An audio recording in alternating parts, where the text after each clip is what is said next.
The British actor David Oyelowo transformed himself to play Martin Luther King Jr. in Selma, and his riveting performance has already earned him a Golden Globe nomination, early Oscar buzz.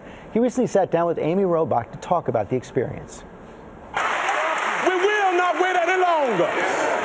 Give us the vote. That's right. No more. We're not asking, we're demanding. Give us the vote. When I read this script, I just felt a deep spiritual connection to it. I wasn't cast immediately. The director attached at the time didn't necessarily think I was right for the role, but once I had that knowing, I stuck with it for 7 years, and here we are.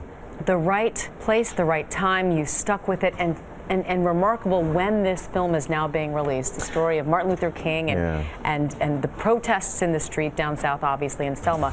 But what's happening here across the country now, such a shocking parallel to then and now. I know, the parallels are undeniable, and that's one of the things, you know, there were many frustrating bumps in the road towards this moment. I actually got attached to the project officially in 2010, and still we struggle to get this film off the ground. But when I look at what's going on in the nation now, and it just being such a perfect time for this movie, you know, all of that frustration fades away. Now, I have to say, you nailed that Southern Martin Luther King cadence perfectly. How difficult was that? We must march.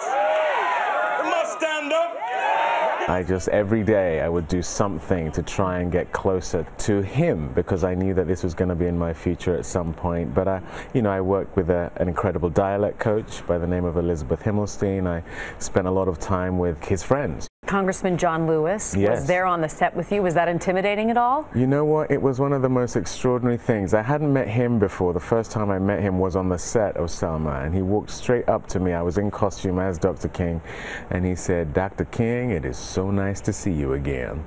And wow. You know, I was just frozen by that, because it was what a thing for him to say, having not seen his friend for nearly 50 years. And speaking to how you look, you sounded like MLK. Yeah. You looked like him. You actually had a physical transformation. Yeah, I put on quite a bit of weight, in the region of about 30 pounds, and shaved my hairline back, did all the work that you need to do. Did you recognize yourself in the mirror at that point? It got a little strange at points, I have to say, you know, because there was this weird spiritual exchange. It's the only way I can describe it. There was a moment I looked in the mirror in the bathroom one day, and I couldn't see myself anymore. It was a little bit strange, but I'm glad to be back to me.